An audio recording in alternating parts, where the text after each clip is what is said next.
dengan NPM A1J 022027 Pendidikan Non-Formal Universitas Bengkulu. Baiklah, saya akan melanjutkan presentasi saya, Pengelolaan Pendidikan, Bab 9, Manajemen Kurikulum. Dosen pengampu, Dr. Muhammad Kristiawan, MPD.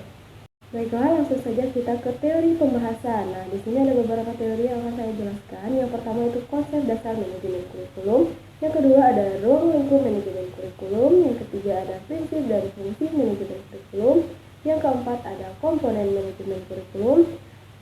Yang kelima ada perencanaan kurikulum. Yang selanjutnya ada model implementasi kurikulum. Dan yang selanjutnya ada pengembangan isi kurikulum. Terakhir ada evaluasi kurikulum.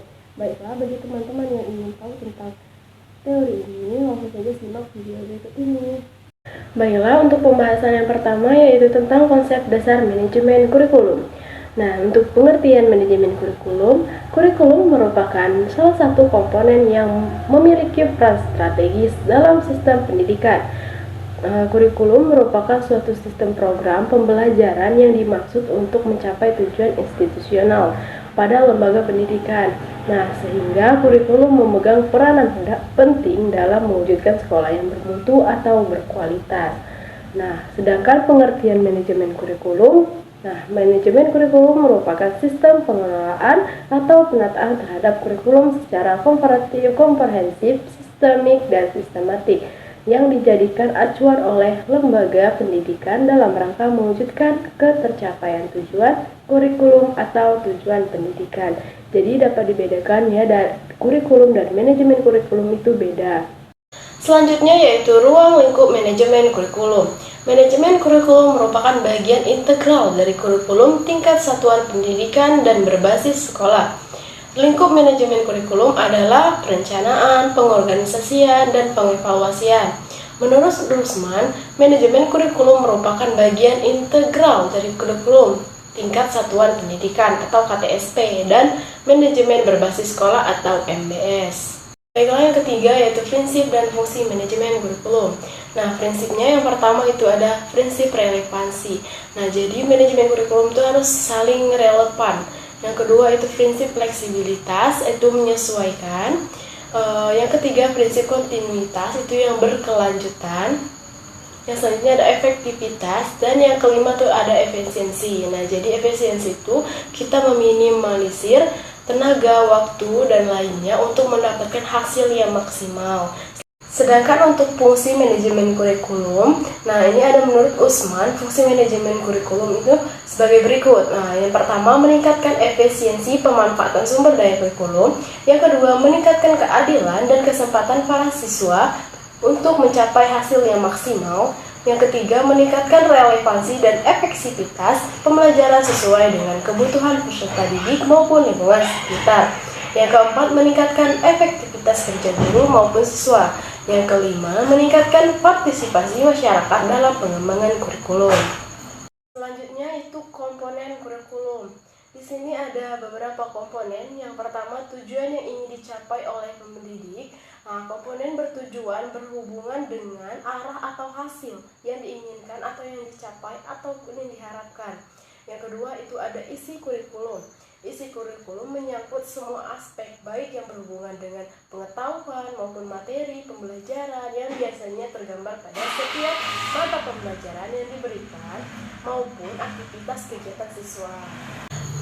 Yang ketiga, metode atau strategi pembelajaran. Nah, komponen strategi berkaitan dengan upaya yang harus dilakukan dalam rangka pencapaian tujuan.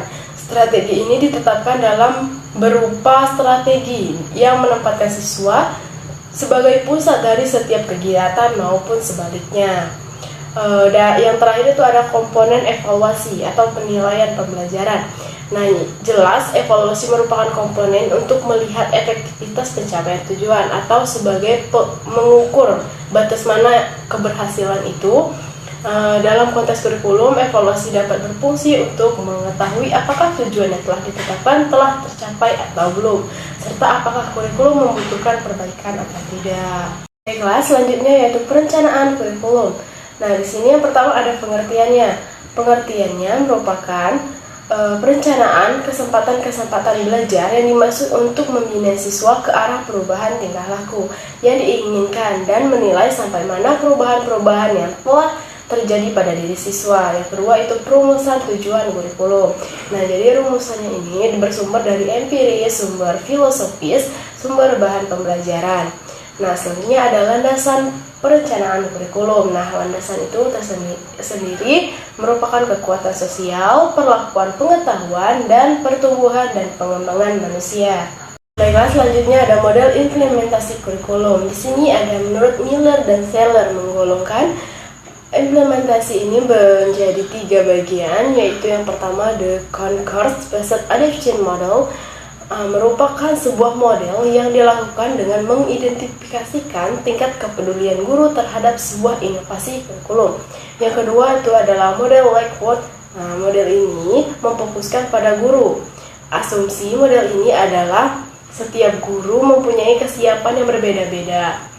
Hanya implementasi merupakan proses timbal balik. Nah, pertumbuhan dan perkembangan dimungkinkan adanya tahap individu untuk identifikasi. Yang ketiga ada model TORI. Model ini untuk mengunggah masyarakat mengadakan perubahan. Dengan model ini diharapkan adanya minat guru memanfaatkan perubahan. Nah, selanjutnya ada perkembangan isi kurikulum. Nah, di sini teman-teman bisa lihat sendiri apa-apa saja yang harus dipelajari tentang pengembangan isi kurikulum. Baiklah, saya akan membahas selanjutnya. Teman-teman bisa lihat sendiri untuk materi yang ini. Pembahasan yang terakhir yaitu evaluasi kurikulum. Nah, seperti kita tahu bahwa evaluasi itu adalah penilaian. Di sini evaluasi kurikulum merupakan pemeriksaan secara terus-menerus untuk mendapatkan informasi meliputi siswa, guru, program pendidikan, proses pembelajaran, untuk mengetahui perubahan siswa dan ketepatan keputusan tentang gambaran siswa dan efektivitas program. Yang dievaluasi adalah sebagai berikut. Nah, yang pertama itu proses analisis kebutuhan dan kelayakan. Yang kedua, proses perencanaan dan pengembangan. Yang ketiga, proses implementasi atau pelaksanaan. Yang keempat, proses evaluasi kurikulum. Yang kelima, proses perbaikan kurikulum. Baiklah teman-teman, itu saja yang bisa saya sampaikan. Lebih dan kurangnya saya mohon maaf. Dan jika teman-teman belum paham, bisa teman-teman lihat sendiri dari materi yang saya jabarkan. Dan teman-teman ada pertanyaan, boleh di kolom komentar. Dan jangan lupa klik di bawah ini. Nah, di sini ada link latihan soal sebagai evaluasi video pembelajaran saya. Selamat menonton dan sampai jumpa.